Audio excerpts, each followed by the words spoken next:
Bismillahirrahmanirrahim. Assalamualaikum warahmatullahi wabarakatuh. Raditu billahi wa bil islami dina wa bi Muhammadin nabiyya wa rasulah. Rabbi zidni ilman warzuqni fahman bi rahmatika ya arhamar rahimin. Selamat siang teman-teman. Kita berjumpa lagi untuk pertemuan ketiga ya dan keempat yang akan membahas teknik akuntansi sektor publik dan otonomi daerah. Ketika kita berbicara terkait dengan teknik akuntansi sektor publik ya, jadi bagaimana bagian pemerintahan itu dalam proses pencatatannya. Jadi menggunakan teknik akuntansi yang seperti apa untuk akuntansi pemerintahan ataupun sektor publik. Nah, di dalam pencatatannya ataupun pengadopsian akuntansinya dalam sektor publik itu ada beberapa hal ya.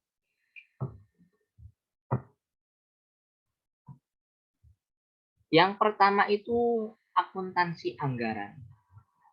Akuntansi anggaran di sini pemerintah itu telah membentuk anggaran. Anggaran yang dibuat berdasarkan kinerja. Kemarin yang sudah kita bahas, anggaran berbasis kinerja yang disusun berdasarkan tujuan. Gitu. Lalu yang kedua, akuntansi komitmen.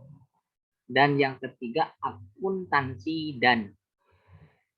Jadi, teknik akuntansi sektor publik itu mengadopsi ketiga akuntansi. Anggaran, komitmen, dan dana.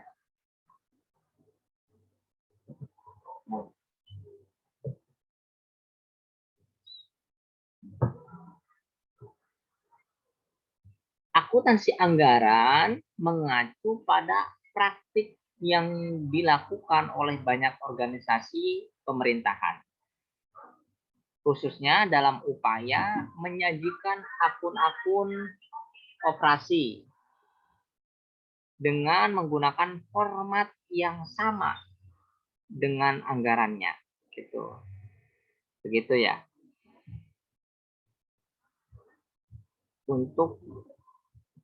Nah, tujuannya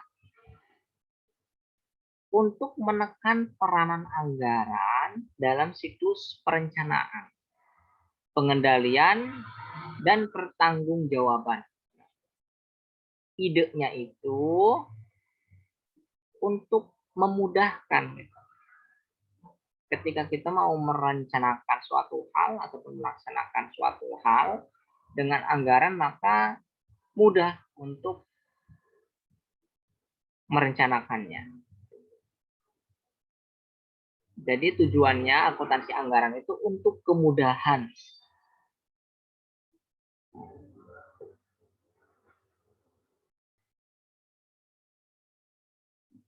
Jadi pemerintah itu akan melaksanakan sebuah program di mana akan menentukan sebuah anggaran.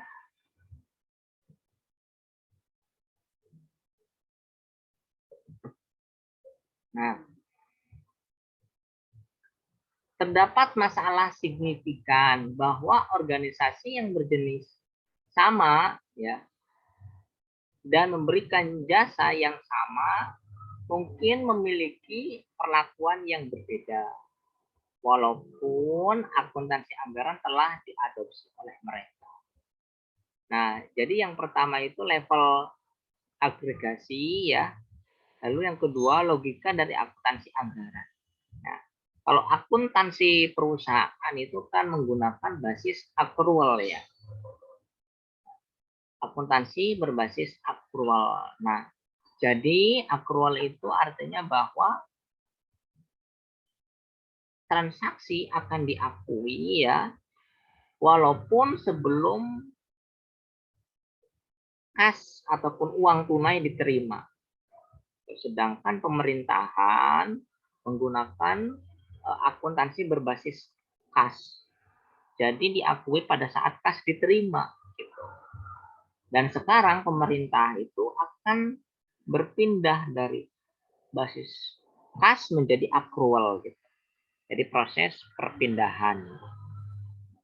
Di sini kita bahas akuntansi anggaran ya. Jadi teknik akuntansi sektor publik itu akuntansi anggaran, komitmen dan dana.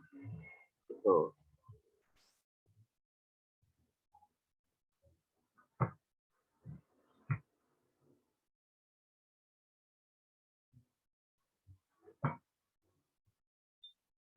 Kita masuk ke akuntansi komitmen.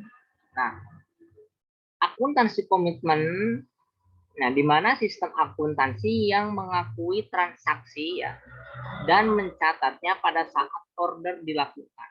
Ya, jadi pemerintah ya ataupun sektor publik itu mengakui akuntansi komitmen, di mana diakui ataupun pencatatan dilakukan ya pada saat ordernya dikeluarkan. Jadi pada saat pesanan dibuat.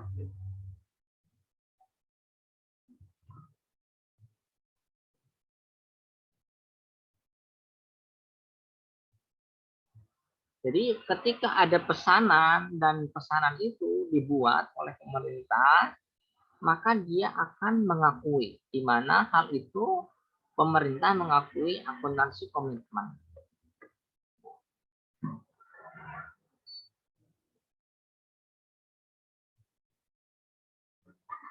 Akuntansi komitmen dapat digunakan bersama-sama dengan akuntansi kas ya.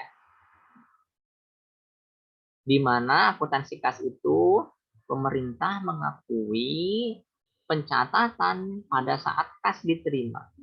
Nah, sedangkan akuntansi accrual itu diadopsi oleh perusahaan, mereka akan mengakui pendapatan walaupun kasnya belum diterima.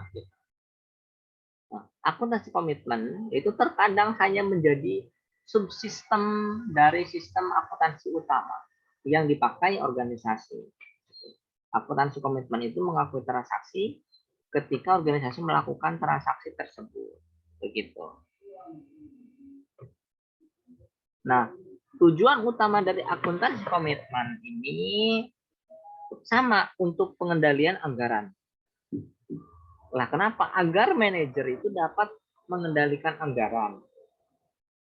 Nah, perlu mengetahui berapa besar anggaran yang tengah dilaksanakan atau digunakan jika dihitung berdasarkan order yang telah dikeluarkan. Itu untuk akuntansi komitmen. Nah, mengakui transaksi itu ketika organisasi telah memiliki komitmen untuk melaksanakan transaksi tersebut. Nah, tekanannya itu transaksi tidak diakui pada saat pengeluaran kas, ya, atau pada saat faktur dikirimkan. Nah, tetapi transaksi diakui pada saat pesanan dibuat. Begitu. Jadi pesanan dibuat, maka pemerintah akan mencatat. Pesanan sudah dibuat, baru diakui, gitu. Tapi kalau belum dibuat, belum diakui. Itu untuk akuntansi komitmen. Nah, dan yang ketiga, ya, pemerintah itu mengakui dalam praktik akuntansi sektor publik itu mengakui akuntansi dana. Nah, akuntansi dana di sini ya untuk organisasi nirlaba atau ya institusi pemerintah yang mempunyai keterbatasan penggunaan. Nah, dana-dana tersebut dibatasi penggunaannya untuk tujuan atau aktivitas tertentu yang terkadang merupakan syarat dari pihak eksternal. Pembatasan eksternal ataupun pembatasan internal. Gitu. Nah, akuntansi dana di sini mengakomodasi keadaan organisasi sektor publik, yaitu membuat dana-dana dalam sistem akuntansinya. Pemasukan organisasi sektor publik diklasifikasikan ke dana tersebut sesuai dengan tujuan dan maksud tertentu. Nah, sistem dana ini merupakan alat kontrol ya untuk melakukan semua aktivitasnya. Nah, ini merupakan pengertian dananya. Jadi kesatuan akuntansi tersebut ya,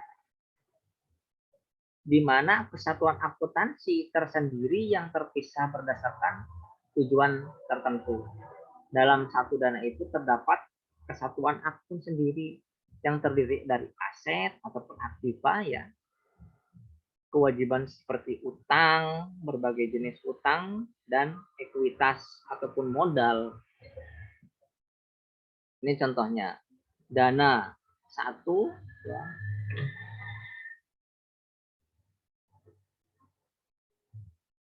akuntansi, ya, aset sama dengan kewajiban plus ekuitas dana, dana 2, dana 3, ya, sampai dana 6.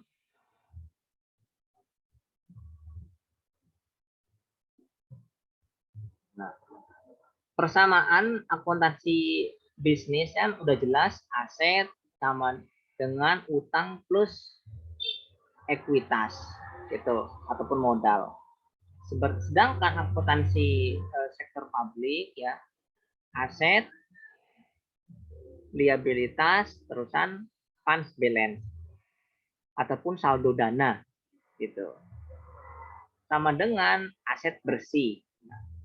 Nah, saldo dana itu tidak menunjukkan kepemilikan siapapun, hanya kepemilikan pemerintah. Nah, untuk jenis-jenis dana ya, contoh seperti expendable ya, dana yang berasal dari pajak, bea ataupun sumber-sumber lain untuk membiayai aktivitas-aktivitas bersifat non-bisnis. Contohnya seperti penanggulangan bencana alam. Gitu. Sedangkan untuk non-expendable, dana yang berasal dipergunakan untuk aktivitas-aktivitas yang bersifat bisnis. Dana ini disebut juga revolving fund karena peran pemerintah hanya pada kontribusi dana awal. Ya. Contoh seperti penyediaan air bersih ataupun PDAM. Nah, untuk basis akuntansi dan fokus pengukuran. Jadi di sini menentukan kapan transaksi dan peristiwa yang terjadi diakui. Ada basis akrual sama basis kas. Di mana tadi basis akrual di sana mengakui pendapatan pada saat transaksi dilakukan walaupun kasnya belum diterima. Sedangkan basis kas itu transaksi diakui pada saat kas diterima. Nah, di mana fokus pengakuan ya menentukan apa yang akan dilaporkan, jenis aset, kewajiban apa saja yang diakui secara akuntansi dan dilaporkan dalam neraca.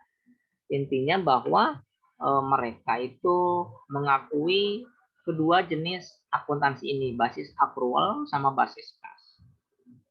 Gitu.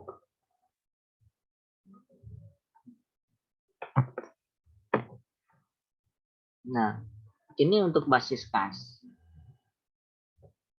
Pencatatan diakui berdasarkan pada saat kas diterima. Basis akrual itu pencatatan diakui walaupun kasnya belum diterima.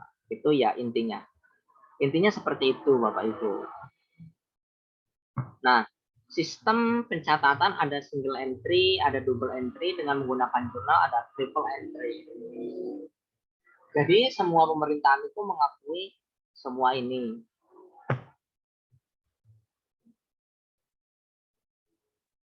Tata buku tunggal ya untuk single entry. Sedangkan untuk sistem pencatatan double entry itu jurnal. Ya. Ataupun buku berpasangan. Ya, menggunakan jurnal. jurnal umum, buku besar, gitu kan, baca saldo, kertas kerja, sampai dengan laporan keuangan.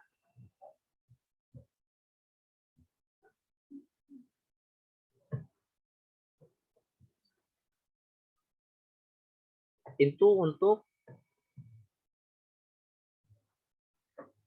praktik ataupun teknik akuntansi sektor publik.